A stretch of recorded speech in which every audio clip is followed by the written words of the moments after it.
ఓం నమో భగవతి రామకృష్ణాయ. స్వామి అనుపానంద మహారాజు గారు 1983లో రామకృష్ణ ఆర్డర్లో జాయిన్ అయ్యారు. 1993లో సన్యాసం స్వీకరించారు. వేరు వేరు కళాశాలలు, విశ్వవిద్యాలయాలు, పాఠశాలల్లో వాల్యూ ఎడ్యుకేషన్ ప్రోగ్రామ్ ఎన్నో కండక్ట్ చేశారు. తర్వాత చండీగఢ్, పంజాబ్, కర్ణాటక, తెలుగు రాష్ట్రాలలో ఉపాధ్యాయులకు, విద్యార్థులకు మోటివేషన్ స్పీచెస్ చాలా కాలేజెస్లో ఇచ్చారు. ప్రస్తుతము కార్యదర్శి కడప రామకృష్ణ మిషన్ కడప కార్యదర్శిగా సేవలు ఇస్తున్నారు. స్వామివారిని ఉపన్యాసించవలసిందిగా కోరుతున్నాను.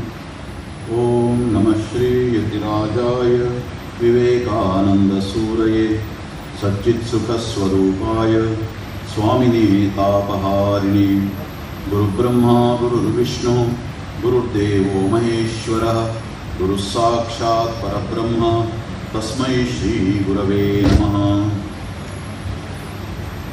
వేదిక పైన ఆసీనులైన పూజ్య స్వామి సుకృతానంద మహారాజ్ వారికి నా ప్రణామాలు.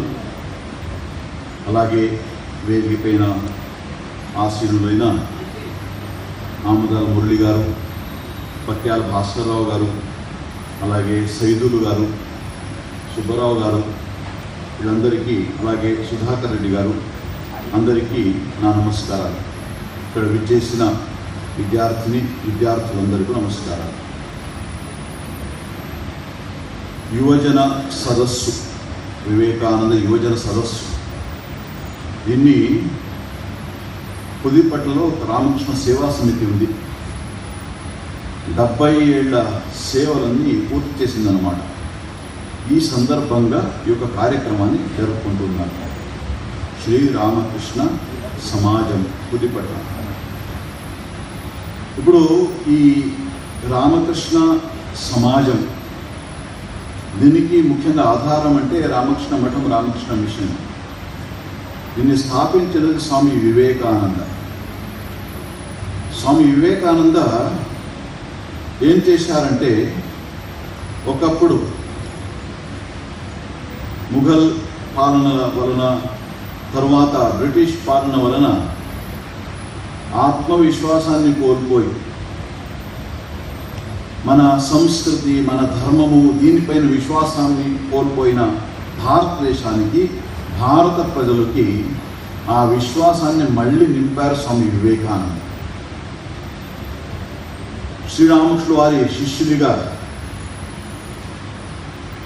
దాంతోపాటు కలకత్తా యూనివర్సిటీ గ్రాడ్యుయేట్గా ఆయన సనాతన భారత ధర్మము, సంస్కృతి, దాన్ని ఎలా అలవర్చుకున్నారో, అలాగే ఆ రోజుల్లో ఆధునిక విద్యాభ్యాసాన్ని పొందారు కనుక, కలకత్తా యూనివర్సిటీ గ్రాడ్యుయేట్ కనుక, మోడర్న్ ఎడ్యుకేషన్ ఏదైతే ఈ రోజుల్లో కూడా మనం పేర్కొంటామో, అలాంటి ఆ విద్యాభ్యాసాన్ని కూడా స్వామి వివేకానంద పూర్తి చేశారు. ఇలాంటి ఒక మంచి వ్యక్తిత్వాన్ని కలిగి ఉన్న స్వామి వివేకానంద ఆ రోజుల్లో 4 సంవత్సరాలు భారతదేశాన్ని తిరిగారు. తిరిగిన తర్వాత ఆయనకి తెలిసింది ఏమిటంటే, ఆ రోజుల్లో, ఇది ఎప్పుడంటే 1887-88లో ఆయన ప్రారంభించారు స్వామి వివేకానంద. 1893 దాకా దాదాపు 4-5 సంవత్సరాలు భారతదేశాన్ని తిరిగారు పరివ్రాజక సన్యాసిగా. తిరుగుతున్నప్పుడు ఆయన ఆ రోజుల్లో పేదరికం, అజ్ఞానం, స్త్రీలకు విద్యాభ్యాసం లేకపోవడం, తర్వాత కేవలం కొన్ని పట్టణాల్లో మాత్రమే విద్యాభ్యాసం దొరకడం, ఇవన్నీ చూసిన తర్వాత చాలా ఆందోళన చెందారు. ఎందుకంటే ఒకప్పుడు ప్రపంచంలో అన్ని దేశాల కన్నా ప్రముఖమైన దేశంగా, సంస్కృతిగా ఎదిగిన భారతదేశం ఆ రోజుల్లో ఆ పేదరికం, అజ్ఞానం ఇవన్నీ చూసి ఆయనకి ఎంతో బాధపడింది స్వామి వివేకానంద. అయితే ఒక విషయం నేర్చుకున్నారు ఏమిటంటే, లోకులకు విద్యాభ్యాసం లేకపోయినా సంస్కృతి ఇంకా బ్రతికి ఉంది అని జీవించి ఉంది అని స్వామి వివేకానంద కనుగొన్నారు. అందువలనే విద్యాభ్యాసం ఈ లోపించింది కనుక పేదరికం కూడా వచ్చింది, అజ్ఞానం కూడా వచ్చింది. ఈ విద్యాభ్యాసాన్ని మళ్ళీ ఇవ్వాలని స్వామి వివేకానంద ఆలోచిస్తూ ఉంటే, అప్పుడు అమెరికా దేశాల్లో చికాగో నగరంలో విశ్వ మత సమ్మేళనం జరగడం ఆ విషయం తెలిసింది స్వామి వివేకానంద. వారి పరివ్రాజక జీవనం చేస్తూ చివరికి స్వామి వివేకానంద కన్యాకుమారికి వెళ్ళారు. అక్కడ ఆ చివరి రాళ్లపైన కూర్చొని, ఇప్పుడు కూడా మీరు అక్కడికి వెళ్తే స్వామి వివేకానంద రాక్ మెమోరియల్ నుండి 3 పగలు 3 రాత్రి స్వామి వివేకానంద ధ్యానం చేశాడు భారతమాత పైన. భారతమాత భూతకాలం, తర్వాత వర్తమాన కాలం, వచ్చే రాబోయే రోజులు ఈ గురించి ధ్యానం చేసి తరువాత ఆయన చెన్నైకి వచ్చారు, మెడ్రాస్కి. అక్కడి నుంచి ఆయనకి చాలామంది యువత శిష్యులయ్యారు. వాళ్ళందరూ స్వామి వివేకానందకి అమెరికా వెళ్ళమని చెప్తే స్వామి వివేకానంద తిరిగి 1897లో అమెరికాకు వెళ్ళారు. అక్కడ అమెరికాకు వెళ్ళి అక్కడ చికాగో విశ్వమత మహాసమ్మేళనంలో ఆయన ప్రసంగించారు. అయితే అంతకుముందు ఎంతో కష్టపడాల్సి వచ్చింది స్వామి వివేకానందకి. అయితే ఆ కష్టాలను ఎదుర్కొని చివరికి ఆయన చేయవలసిన పని, ఆయన అమెరికాకు వెళ్ళే ముందే ఒకసారి చెప్పారు. అక్కడ చికాగోలో జరుగుతున్న అన్ని అరేంజ్మెంట్స్ కూడా ఎవరికి తెలుసా? నా కోసం అని చెప్పారనమాట. అమెరికాకు వెళ్ళే ముందే స్వామి వివేకానంద. తర్వాత అక్కడ ఆయన ప్రసంగిస్తే విశ్వ మత మహాసమ్మేళనం మొత్తం ప్రపంచం నుంచి వచ్చిన ఎన్నో ధర్మ ప్రతినిధులు వాళ్ళందరూ ఉన్నారు, ప్రసంగించారు. అక్కడ ప్రసంగిస్తే చివరికి వాళ్ళు ఏం చెప్పారంటే, చాలా ప్రముఖమైన వ్యక్తి ఈ విశ్వమత మహాసమ్మేళనం ఎవరంటే స్వామి వివేకానంద అని చెప్పారనమాట. ఈ రోజు కూడా ఆ విశ్వమత మహాసమ్మేళనం మనం గుర్తుంచుకుంటామంటే స్వామి వివేకానంద స్పీచ్ కోసం. ఎందుకంటే మీకు చాలా ఆశ్చర్యం కలుగుతుంది, 100 సంవత్సరాల తర్వాత 1893 స్వామి వివేకానంద ప్రసంగించారు. అక్కడ 1993లో ప్రపంచం మొత్తము ఈ యొక్క century of a talk, a speech, దాన్ని ఆచరించారన్నమాట. It was celebrated all over the world. ఆ సందర్భంలో యునెస్కో హెడ్ క్వార్టర్స్లో ఈ కార్యక్రమం జరిగితే ఆ UNESCO secretary general Federico Mayor అని ఆయన పేరు ఆ రోజుల్లో, ఆయన ఏం చెప్పారంటే, మీరందరికీ తెలుసు యునెస్కో అంటే విశ్వం మొత్తం ఉన్న ఒక ఆర్గనైజేషన్. ఆయన ఏం చెప్పారంటే, స్వామి వివేకానంద స్థాపించిన రామకృష్ణ మిషన్, అది ఎప్పుడు 1897లో, తర్వాత 1945 అంటే దాదాపు 50 సంవత్సరాల తరువాత స్థాపించిన యునెస్కో, యునైటెడ్ నేషన్, వీళ్ళిద్దరి యొక్క మీరు ఎయిమ్స్ అండ్ ఆబ్జెక్టివ్స్ చూస్తే ఒకే రకంగా ఉంది. అంటే విశ్వం యునైటెడ్ నేషన్స్ యునెస్కో ఎలా ఉండాలనే అంశాన్ని 50 సంవత్సరాల క్రితమే స్వామి వివేకానంద చెప్పారని ఆయన చెప్పారన్నమాట ఆ రోజుల్లో. అలాంటి ఒక స్వామి వివేకానంద ఆయన భారతదేశంకు 1897లో తిరిగి వచ్చారు. వచ్చిన తర్వాత ఎంతోమంది యువకులు, విద్యావంతులైన యువకులు ఈ కోసం వేచి ఉన్నారన్నమాట. స్వామి వివేకానంద అమెరికాకు వెళితే అక్కడ విశ్వమత మహాసభల్లో భారత ధర్మాన్ని, సంస్కృతిని అక్కడ ఆయన చెప్తూ ఉంటే ఆ విషయము న్యూస్ పేపర్ మాధ్యమంగా భారతదేశంలో చేరింది. ఎంతోమంది చదువుతున్నారు. ఈ రోజుల్లాగా కాదు, అక్కడ జరిగిన వెంటనే ఇక్కడ వచ్చేది కాదు, 4-5 రోజుల తర్వాత వీళ్ళకి వచ్చేదన్నమాట. ఆ న్యూస్ పేపర్ చదివేవారు. చదివిన తర్వాత స్వామి వివేకానంద అక్కడికి వెళ్ళారు. ఆయనకి ఎంతో గౌరవాన్ని ఇచ్చారు వాళ్ళు. ఎందుకంటే అప్పుడు మనం బానిసలు, బ్రిటిషులకి బానిసలు. అలాంటి దేశం నుంచి వచ్చిన స్వామి వివేకానందకి ఎంత గౌరవం ఇచ్చారు కనుక ఆయన ఒకసారి చూడాలని యువకులు వేచి ఉన్నారు. అలాంటి యువకులకు స్వామి వివేకానంద ఇచ్చిన సందేశము చాలా మహత్వమైనది. అదేంటంటే స్వామి వివేకానంద చెప్తారంటే, youth of India, my hope lies in you, from you will come my workers, they will work out all problems like lions. అంటే ఓ భారతీయ యువకులారా, నా ఆశలన్నీ మీపైనే ఉంది. మన భారతదేశంలో ఎన్నో సమస్యలు ఉన్నాయి. అయితే ఈ ప్రతి ఒక్క సమస్యానికి మన పరిష్కారం కనుక్కోవచ్చు, మీరు కనుక్కుంటారని యువత పైన స్వామి వివేకానంద చెప్పారన్నమాట. అయితే స్వామి వివేకానంద ఏం చెప్పారు, వచ్చే 50 సంవత్సరాలు మీ యొక్క క్యారియర్ ఇవన్నీ మర్చిపోండి, భారతదేశాన్ని సేవించండి. 1897లో స్వామి వివేకానంద చెప్పారు, 50 సంవత్సరాలు భారతదేశాన్ని సేవించండి. దేశంలో ఏం చేయాలి? పల్లెటూరుకు వెళ్ళండి, విద్యాన్ని ప్రసారం చేయండి. ఎలాంటి విద్య? ఈ యొక్క ఇన్విటేషన్లో ఉందన్నమాట. ఏం స్వామి వివేకానంద ఎలాంటి విద్యని కోరారు? శీల సంపదను వృద్ధి చేసే, మనోబలాన్ని పెంపొందించి, బుద్ధిని వికసింపచేసి, స్వశక్తితో విశ్వాసాన్ని పెంచే విద్య మనకు కావాలి.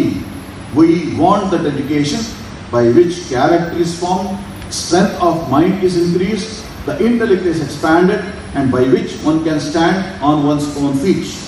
ఇలాంటి ఒక విద్య, దాన్ని పల్లెటూరుకు వెళ్ళండి అందరికీ ఇవ్వాలి అని స్వామి వివేకానంద చెప్పారనమాట. అందువలనే దాంట్లో ఎలాంటి భేదభావాలు ఉండకూడదు. స్త్రీలు, పురుషులు, పేదవాళ్ళు అందరికీ, ప్రతి ఒక్కరికి కూడా, సామాన్య ప్రజలకు కూడా విద్యాన్ని అందించండి. ఎందుకంటే అప్పుడే భారతదేశము మరల తన వైభవాన్ని పెంపొందుకుంటుంది అని స్వామి వివేకానంద చెప్పారన్నమాట. అందువలనే అలాంటి ఒక విద్య స్వామి వివేకానంద ఆ రోజు చెప్పారు 1897లో. ఆయన ఎవరు అడిగారు స్వామి వివేకానంద, మనం బ్రిటిష్లకి బానిసలకు ఉన్నాము కదా, ఎప్పుడు స్వతంత్రం అవుతామని. స్వామి వివేకానంద అప్పుడు చెప్పారు 1897లో, రాబోయే 50 ఏళ్లలో భారతదేశం స్వతంత్రం అవుతుంది. అయితే మీకు ఒక విషయం చెప్తాను ఏంటంటే, ఈ దేశాన్ని నడపడానికి యోగ్యులైన స్త్రీ పురుషులను ముందుగా తయారు చేయండి. లేకపోతే స్వాతంత్ర్యం వస్తే దాన్ని విలువ తెలియకపోతే, బాధ్యత లేకపోతే మళ్ళీ చెడిపోకుంటాం. స్వామి వివేకానంద చెప్పే దేశం చెడిపోతుంది. అందువలన సరిగా నడపాలంటే ఏం చేయాలి? విద్యావంతులైన, ఎలాంటి విద్యావంతులు? ఇంతకుముందు చెప్పారు ఏమిటది? We want education by character is form, అంటే character forming and also man making, character building education. Swami Vivekananda మరల చెప్పారన్నమాట. విద్యతో పాటు అంటే మీకు దొరుకుతున్న విద్య ఉంది చూడండి, దాంతో పాటు శీల నిర్మాణం చేసే విద్య కావాలి అన్నమాట. అయితే మనందరికీ తెలుసు, స్వాతంత్ర్యం వచ్చిన తర్వాత ఎంతో మంది స్వామి వివేకానందతో స్ఫూర్తిని చెంది, నేతాజీ సుభాష్ చంద్ర బోస్ ఉండొచ్చు, బాలగంగాధర్ తిలక్ ఉండొచ్చు, మహాత్మా గాంధీ ఉండొచ్చు, జవహర్లాల్ నెహ్రూ ఉండొచ్చు, వీళ్ళందరూ స్వామి వివేకానంద అధ్యయనం చేశారు. ఎంతో అధ్యయనం చేసి స్ఫూర్తిని పొంది ఈ దేశం స్వాతంత్రం కోసం వారు పోరాడారు. అయితే వచ్చిన తర్వాత మళ్ళీ స్వామి వివేకానంద మనం మర్చిపోయాం. ఈ రోజుల్లో దేశం ఎంతో ఎదుగుతుంది, అభివృద్ధిని చెందుతుంది. అయితే హ్యూమన్ ఇండెక్స్ అని ఒకటి ఉందన్నమాట. అంటే మనిషి ఎలా జీవిస్తున్నాము ఆ విషయం జోలికి వస్తే we are in the bottom of the list, we are in the bottom of the list. అలాంటి పరిస్థితి వచ్చిందనమాట. కారణం ఏమిటి? కారణం ఏమిటంటే ఆ రోజుల్లో స్వామి వివేకానంద చెప్పిన అంశాన్ని ఒకవేళ మనం గుర్తుంచుకుంటే, స్వామి వివేకానంద చెప్పారంటే ఎలాంటి విద్య మనకి కావాలంటే, ఆ విద్యలో స్వామి వివేకానంద చెప్తారంటే మనకి సైన్స్ కూడా కావాలి, దాంతోపాటు వేదాంత కపుల్డ్ విత్ మోడర్న్ సైన్స్. వేదాంత అంటే మన భారతదేశ ధర్మ సంస్కృతి, దాన్ని మనం అలవర్చుకోవాలి. దాంతోపాటు మోడర్న్ సైన్స్ అండ్ టెక్నాలజీ, ఈ రెండు కలిపితేనే ఒక గొప్ప మనిషిగా ఎదగగలము, ఈ దేశం ముందుకు వస్తుంది స్వామి వివేకానంద చెప్పారు. సైన్స్ టెక్నాలజీని మనం డెవలప్ చేస్తున్నాం, కానీ మన భారతీయ వారసత్వం దాన్ని మరచిపోతున్నాం. అందువలనే ఎంత డబ్బులున్న, ఎంత సంపదలున్న మనిషికి ఆనందం అనేది లేదు, సుఖం అనేది లేదు, శాంతి అనేది లేదు. ఈ రోజుల్లో సైకియాట్రిక్ ఎంత డిమాండ్ ఉందో అంత ఇంకెవరికి లేదు ఈ భారతదేశంలో. కారణం ఏమిటి? ఆ పరిస్థితి వచ్చేది కాదు ఒకవేళ మనము మన వారసత్వాన్ని గుర్తుంచుకొని ధ్యానం, యోగం ఇవన్నీ నేర్చుకొని అలవర్చుకొని జీవితంలో పాటిస్తూ ఉంటే ఈ పరిస్థితి వచ్చేది కాదు. రామాయణ, మహాభారత లాంటి గ్రంథాలు దాన్ని రోజు చదువుకుంటూ ఉంటే ఈ పరిస్థితి వచ్చేది కాదు. అందువలన స్వామి వివేకానంద చెప్పినట్టు మనకి ఈ రెండు కలిపి ఉంటే, అంటే స్వామి వివేకానంద మోడర్న్ సైన్స్ వద్దని చెప్పలేదు, దాంతో పాటు వేదాంత కూడా కావాలి, మన భారతీయ వారసత్వం కావాలి. ఈ రెండు కలిపితేనే ఒక గొప్ప మనిషిగా ఎదుగుతామన్నమాట. అందువలనే ఎందుకంటే ఈ దేశం ఏం చెప్పిందంటే మొత్తం ప్రపంచానికి బహుజన హితాయ బహుజన సుఖాయ. అయితే ప్రపంచం మొత్తం మీరు వెళ్ళండి, అక్కడ కాంపిటీషన్ గురించి చెప్తారు. కాంపిటీషన్ చేయాలి, సర్వైవల్ ఆఫ్ ది ఫిట్టెస్ట్, అది ఈ ప్రపంచంలో ఉన్నదన్నమాట. మీరు ఫిట్గా ఉంటేనే సర్వైవ్ అవుతారు. అయితే మనుష్యత్వం ఏం చెప్తుంది, భారతీయ సంస్కృతి ఏం చెప్తుంది? బహుజన హితాయ బహుజన సుఖాయ లోకాః సమస్త సుఖినో భవంతు. ఎందుకంటే స్వామి వివేకానంద చెప్తారంటే జంతువులుగా ఉన్నంత వరకు సర్వైవల్ ఆఫ్ ది ఫిట్టెస్ట్ అనేది సరిగా వర్తిస్తుంది. ఆ తరువాత ఎప్పుడైతే మనిషిగా ఎదుగుతామో, మానవుడిగా ఉన్నప్పుడు మానవుడు ఏం చేయాలి? బలవంతుడైన మానవుడు బలహీనుడికి సాయం చేయాలి. చేయకపోతే ఆయన మానవుడు మనిషి అని పిలవటం లేదనమాట. అలాగే డబ్బులు ఉన్నవాళ్ళు డబ్బులు లేని వాళ్ళకి సాయం చేయాలి. విద్య జ్ఞానం ఉన్నవాళ్ళు జ్ఞానం లేని వాళ్ళకి సాయం చేయాలి. ఈ ఒక అంశాన్ని స్వామి వివేకం చెప్తారు. దానికి మనుష్యత్వం అంటారనమాట. అందువలన దీన్ని అలవర్చుకుంటేనే మనందరం కలిసి శాంతిగా నెమ్మదిగా ఆనందంగా జీవించవచ్చు. కానీ అది లేకపోతే స్వార్థపరులై మన మధ్యలో గొడవ పెట్టుకొని చిన్న చిన్న విషయాలకు గొడవలు చూస్తుండండి. ఈరోజు చూస్తున్నాం సమాజంలో ఇంత ఎడ్యుకేషన్ ఉన్నప్పటికీ, ఇంత డెవలప్ ఉన్నప్పటికీ చిన్న చిన్న విషయాలకు గొడవ పెట్టుకొని అశాంతిని పొందుతున్నాం అన్నమాట. అందువలన స్వామి వివేకానంద చెప్పారు. ఆయన ఏం చెప్తారంటే, యువతకు ప్రత్యేకంగా మీరు ఈ ప్రపంచంలో మీలో శక్తి మొత్తం మీలోనే ఉంది, మీరు ఏమైనా సాధించగలరు అంటారు స్వామి వివేకానంద. ఈ రోజుల్లో మనం విద్యావంతులైన యువతీ యువకులు వాళ్ళు చూస్తే చాలా జాలి అనిపిస్తుంది. ఎందుకు జాలి అనిపిస్తుంది? మనందరికీ తెలుసు, మన ఎడ్యుకేషన్ ఇన్స్టిట్యూషన్స్లో బెస్ట్ ఇన్స్టిట్యూషన్ అంటే ఐఐటి, ఐఐఎం ఇలాంటివి కూడా కదా. ఈ ఐఐటిలో ఏం జరుగుతుంది? ఎలాంటి ఒక విద్యార్థిని తయారు చేస్తున్నాము? ఒక ఎగ్జామినేషన్లో ఫెయిల్ అయినందువలన ఆత్మహత్య దాకా వెళ్ళే విద్యార్థులు తయారవుతున్నారు. వీళ్ళు తర్వాత రోజుల జీవనంలో ఎలాంటి పరిస్థితి ఎదుర్కొంటారండి? అందువలన స్వామి వివేకానంద చెప్తారంటే, శక్తి మొత్తం మీలోనే ఉంది, మీరు జీవితంలో ఏమైనా సాధించగలరు అంటారు స్వామి వివేకానంద. అందువలనే స్వామి వివేకానంద చెప్పిన కొన్ని మాటలు ఆయన ఏం చెప్తారు? Swami Vivekananda, problems are natural. సమస్యలు స్వాభావికంగా వస్తాయి, అందరికీ వస్తాయి, న్యాచురల్. ఎందుకంటే భగవంతుడి సృష్టిని సృష్టించిందే ఆ ఒక సమస్యను ఎదుర్కోవడానికి అన్నమాట. ఎదుర్కొంటే ఏమవుతుంది? మన లోపల ఉన్న శక్తి బయట వస్తుంది. ఒక చిన్న ఎగ్జాంపుల్ ఇస్తాను. మనందరం ఒక స్థాయిని దాటి వచ్చాము. ఇంట్లో ఉన్న చిన్న పిల్లగాడిని చూడండి, నడవలేడు, కింద పడి ఉన్నాడు. ఇంట్లో అందరూ అటు ఇటు పరిగెత్తు ఉంటారు. ఉన్నప్పుడు ఆ పిల్లగాడికి లేచి నిలబడి నడవాలని ఒక తపన ఉంటుందన్నమాట. అందుకేం చేస్తాడు? నిలబడడానికి ప్రయత్నం చేస్తాడు. ప్రతిసారి ప్రయత్నం చేసినప్పుడు కింద పడిపోతాడు. ఎన్నో సార్లు, ఒకసారి కాదు, 2 సార్లు కాదు, 1000 సార్లు ప్రయత్నం చేస్తాడు. చేసిన తర్వాత ఒక రోజు తన కాళ్ళ మీద నిలబడగలుగుతాడు. తర్వాత చప్పట్లు కొడుకు ఎంతో ఆనందిస్తాడు. ఈ ఒక కంప్లీట్ ప్రాసెస్ని చూడండి, దాన్ని కొద్దిగా మీరు ఆలోచించి చూడండి. మనం ఏమనుకుంటామంటే, ఇన్ని రోజులు అనవసరంగా ప్రయత్నం చేశాడు కదా, కింద పడిపోతూ ఉన్నాడు కదా, అందుకే ఈ రోజు ప్రయత్నం చేస్తే సక్సెస్ వచ్చేది, ఇంతవరకు ఏమి అనవసరంగా ఇటు పొరపాటు పడ్డాడు అని అనుకుంటాం. అయితే అది కాదు. సైన్స్ ఏం చెప్తుందంటే, ఈ పిల్లగాడు ప్రతిసారి నిలబడడానికి ప్రయత్నం చేస్తున్నప్పుడు ఆయన కాళ్ళు ఉన్న నరాలు, కండరాలు మెల్లమెల్లగా ఎక్సర్సైజ్ వస్తూ దానికి బలం పెంచుకుంటూ వస్తుందన్నమాట. అది ప్రతిరోజు ప్రతిసారి ప్రయత్నం చేసినప్పుడు, కింద పడిపోయినప్పుడు కూడా మెల్లమెల్లగా కాళ్ళు బలోపేతంగా ఎదుగుతూ వస్తుందన్నమాట. తరువాత ఒక రోజు ఆయన తన కాళ్ళ మీద నిలబడగలిగాడంటే దానికి కారణం 1000 సార్లు కింద పడ్డాడు చూడండి. అది ఆ కాంట్రిబ్యూషన్ ఉందన్నమాట. స్వామి వివేకానంద మనకి ఈ విషయం చెప్తాడు. It is natural to fail, స్వాభావికం. అయితే మనం ఏం చేయాలి? సమస్యలను ఎదుర్కోవాలి. స్వామి వివేకానంద యొక్క చాలా ముఖ్యమైన ఒక కొటేషన్ మీరందరూ విని ఉంటారు. Arise awake and stop not till the goal is reach. గమ్యము చేరే వరకు విశ్రమించకండి, ప్రయత్నం చేస్తూనే ఉండండి. ఎన్నిసార్లు 1000 సార్లు మీరు విఫలమైనప్పటికీ ప్రయత్నం వదలకండి అంటారు స్వామి వివేకానంద. అందువలనే వర్క్ అంటూ death I'm with you, when I'm gone my spirit will work with you అంటారు స్వామి వివేకానంద. పని చేయాలి. మనం ఏమనుకుంటామంటే ఈ ప్రపంచానికి వచ్చింది ఎందుకు? 5 స్టార్ హోటల్ లాగా ఉండడానికి, ఆనందంగా ఉంటామండి. ఒక రోజు వస్తుంది, నేను హాయిగా ఉంటానండి. ఒక విషయం చెప్తాను చూడండి, చివరి రోజు దాకా, చివరి తుది శ్వాసం దాకా మీకు ఏదైనా ఒక ప్రాబ్లం ఉంటుంది, సమస్యలు ఉంటుంది. ఎందుకు? ప్రకృతి, నేచర్ ఈజ్ లైక్ దట్. అందువలనే ఆ విషయాన్ని మర్చిపోవాలి. స్వామి వివేకానంద చెప్తారంటే, the goal of human life is knowledge, not pleasure. Seeking pleasure is not the goal of life. It is a knowledge అంటారు స్వామి వివేకానంద. అనుభవాన్ని పొందాలి. అందుకే ఏం చేయాలి? ప్రయత్నం చేయాల్సి ఉంటుంది. విద్యార్థులు విద్య అధ్యయనం చేయాలి. తర్వాత మీకు జాబ్ ఉంటే వాళ్ళు జాబ్ చేయాలి. ప్రతి ఒక్కరు కూడా కష్టపడాలండి. ఆ పడుతున్నప్పుడు ఏమవుతుందంటే మీలో ఉన్న శక్తి బయట వస్తుంది.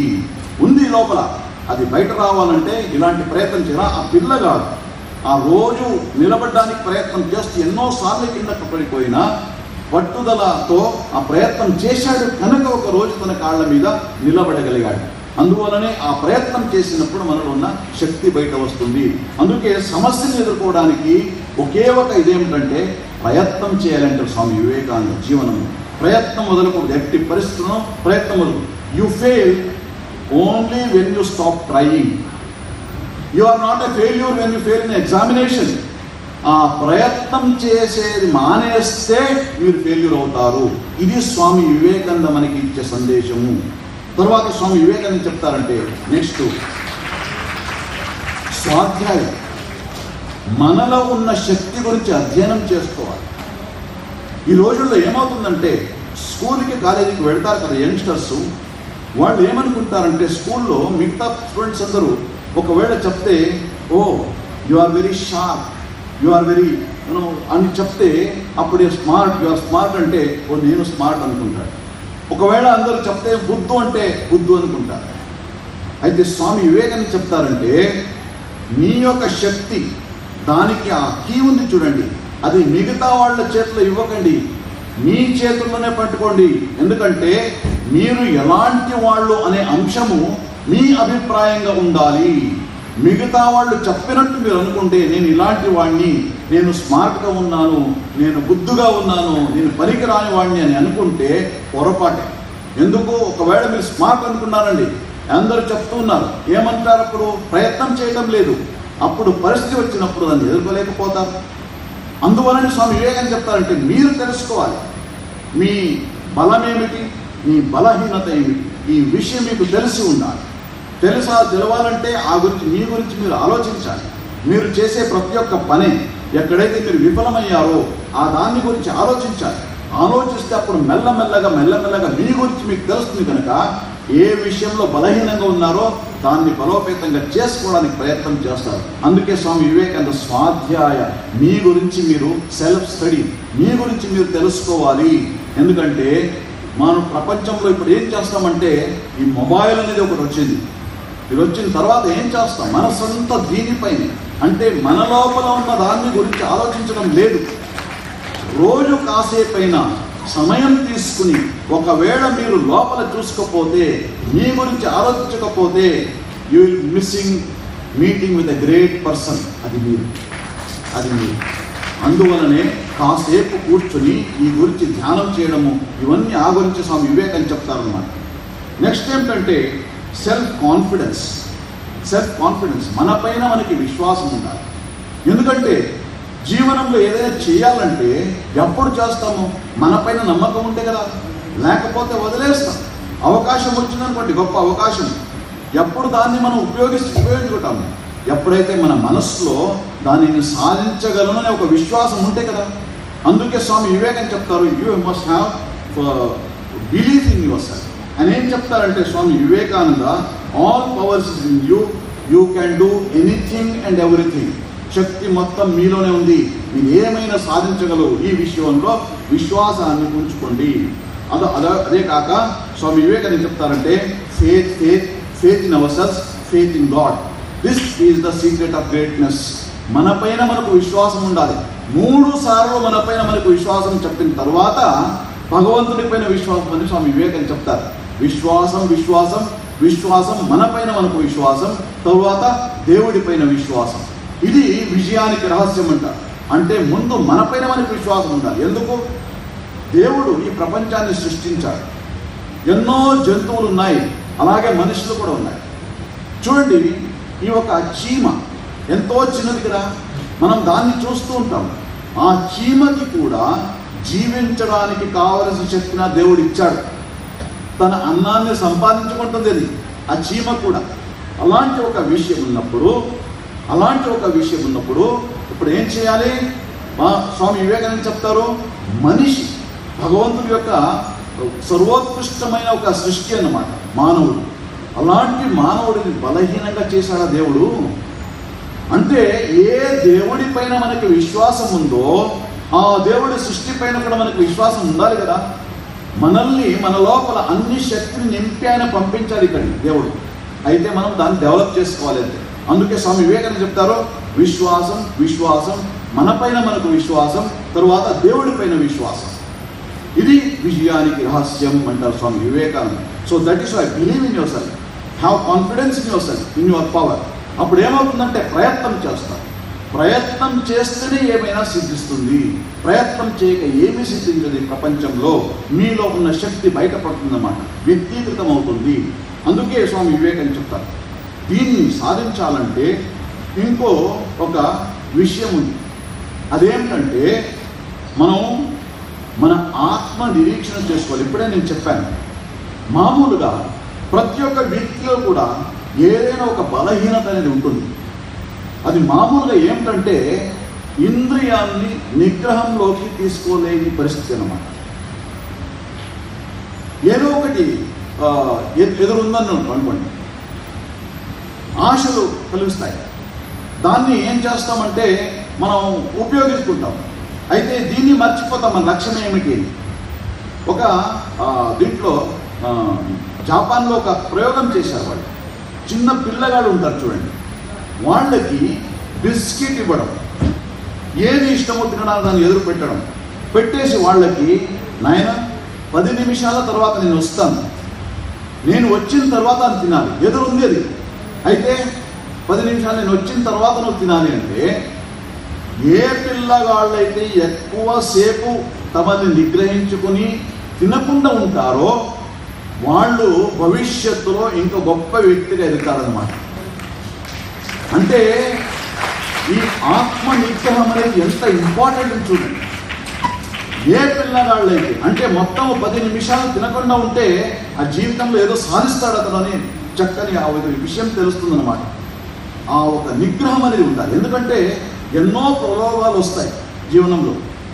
మన గమ్యాన్ని చేరుకోవడానికి ఏ ప్రయత్నం చేస్తామో దాన్ని మానకుండా దీన్ని వాడుకోవాలి. విద్యార్థులందరికీ తెలుసు, ఈ రోజుల్లో మొబైల్ ఫోన్ ఉండొచ్చు, లేకపోతే టీవీ ఛానల్స్ ఉండొచ్చు, లేకపోతే వెబ్సైట్స్ ఉండొచ్చు, ఏమేమో ఉంటాయి.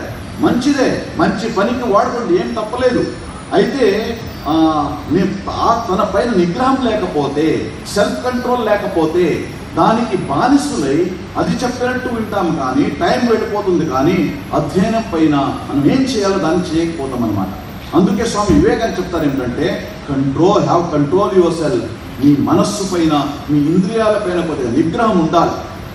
ఆ ఒక పరిస్థితి ఉంటేనే అప్పుడు జీవితంలో మీరు సక్సెస్ పొందుతారన్నమాట. తరువాత ఇంకోటి ఏమిటంటే స్వామి వివేకానంద చెప్పేది ఆత్మ జ్ఞానం.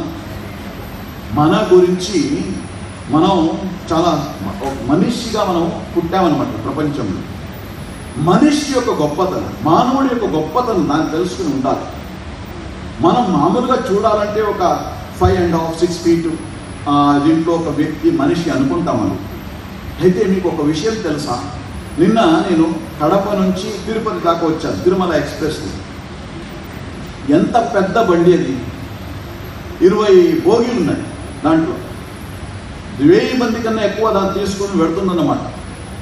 అయితే మీకు ఒక విషయం తెలుసా, ఎవరు సృష్టించారు దాన్ని, ఎవరు నడుపుతారు దాన్ని, ఎవరు కంట్రోల్ చేస్తారు దాన్ని? మనలాగే ఒక మనిషి, ఒక వ్యక్తి, మానవుడు. స్వామి వివేకానంద చెప్తారు, అందువలన మానవుడి పైన, మన శక్తి పైన మనకు విశ్వాసం ఉండాలన్నమాట. అలాగే మానవుడిగా మనం ఏమేమో సాధించగలం. ఈ రోజుల్లో మనము మూన్కి కూడా వెళ్ళాలని, మంగళగ్రహానికి వెళ్ళడం అన్నీ చేస్తున్నాం అన్నమాట. అంటే కొంత శక్తి చూడండి, ఏరోప్లేన్ ఉండొచ్చు, పెద్ద పెద్ద ఫ్యాక్టరీలు ఉండొచ్చు, ఇవన్నీ ఎక్కడి నుంచి వచ్చాయి? మానవుడి యొక్క ప్రయత్నం. ఇంత సాధించగలిగే శక్తి ఉంది మనలో. కనుక ముందు మన గురించి మనం తెలుసుకోవాలి.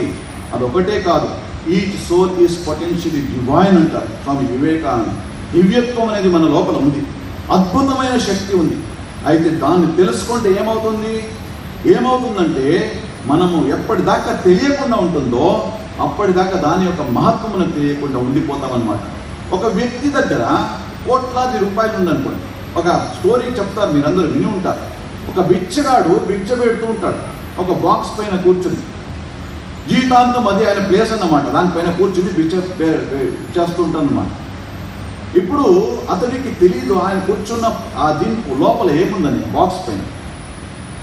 ఒక రోజు వచ్చింది, ఎవరో చెప్తారు అదేమిటి ఆ బాక్స్ ఏమిటి, అది నేను పక్కన పెట్టే అదేదో చెప్తారనమాట, రోడ్ వైడన్ చేయాలని. తర్వాత అక్కడ తీసుకెళ్ళి అతను ఏం చేస్తాడంటే అప్పటిదాకా అతనికి ఇది నా బాక్స్ అని వచ్చిందనమాట. తర్వాత దాన్ని ఓపెన్ చేస్తే దాంట్లో కోట్లాది రూపాయల డబ్బులు ఉన్నాయి. ఇతనికి తెలియదు. తెలిసిన తర్వాత దాన్ని ఓపెన్ చేసి తెలిసిన తర్వాత మళ్ళీ బిచ్చగాడిగా ఉంటాడు అతను ఉన్న మనస్థితి ఎలా ఉంటుంది? స్వామి వివేకానంద ఇదే విషయం చెప్తారనమాట. ఎప్పటిదాకా మనకి తెలియదు మనలో ఉన్న శక్తి, ఆ బిచ్చగాడిలాగా ఉంటాము, దీనహీనమైన పరిస్థితి అనమాట. ఒక్కసారి అతనికి అది తెలిసిన తర్వాత మళ్ళీ బిచ్చవాడికి వెళ్తాడా? అలాగే మనము కూడా అంతటి ఒక విశ్వాసాన్ని పొందుతాము, దాంతోపాటు ఆనందాన్ని పొందుతాము. అందువలనే స్వామి వివేకానంద చెప్తారంటే మెడిటేషన్, ప్రేయర్, యోగా ఇవన్నీ ప్రాక్టీస్ చేయండి. ఇదేదో ఊరికే చెప్పలేదు, ప్రపంచం మొత్తం వచ్చి నేను తెలుసుకోవడానికి వస్తున్నారు. అందువలన మీరు కూడా దాన్ని నేర్చుకోండి, అది మన వారసత్వము. అప్పుడే మనకి ప్రపంచంలో విలువ ఉంటుంది. మనం భారతం విశ్వగురువు అవుతుంది అంటాం కదా, దీన్ని నేర్చుకోకపోతే అలవర్చుకోకపోతే ఏది మెడిటేషన్, మన ఉపనిషత్తులు, తర్వాత దాంతోపాటు యోగా ఇవన్నీ నేర్చుకోకపోతే వాడకపోతే విశ్వగురు అవ్వలేము. అందువలన అవ్వాలంటే మనందరం దాన్ని వాడుకోవాలి. అప్పుడు ముందుగా మనకి ప్రయోజనం అవుతుంది, తర్వాత మన చుట్టుపక్కల ఉన్న వాళ్ళకి దాని ప్రయోజనం అవుతుంది, మొత్తం ప్రపంచానికి దాని ప్రయోజనం దొరుకుతుంది అనమాట. అందువలన స్వామి వివేకానంద ఎన్నో అంశాలు చెప్పారు. ఇక్కడ తిరుపతిలో ఇస్కాన్ ఎదురు రామకృష్ణ మఠం ఉంది, అక్కడ బుక్ స్టాల్ ఉంది. దాంట్లో స్వామి వివేకానంద పుస్తకాలు అన్నీ దొరుకుతాయి. ఏదో ఒక పుస్తకాన్ని తీసుకోండి, దాన్ని చదవండి. చదివితే ఏమవుతుందంటే దాంట్లో ఉన్న అంశం ప్రత్యేకంగా విద్యార్థి యువత వాళ్ళ జీవనంలో ఎంతో ఒక గొప్ప మార్గాన్ని చూపిస్తుంది. దాంతోపాటు మోటివేషన్, ఒక మంచి దారిలో మార్గంలో వెళ్ళడానికి. తర్వాత మీరు కళ ఉంది కదా జీవనంలో ఏదో సాధించాలని, దాన్ని సాధించడానికి తగిన ఇన్స్పిరేషన్, మార్గదర్శనం ఇవన్నీ దొరుకుతాయి. అందువలనే అలాంటి ఆ స్వామి వివేకానంద భగవంతుడు వెంకట స్వామి మీరందరిని దీవించాలని ప్రార్థిస్తూ ఈ యొక్క అవకాశాన్ని ఇచ్చిన రామకృష్ణ సమాజం పుది పట్ల వాళ్ళకి ధన్యవాదాలు చెప్తూ సెలవు.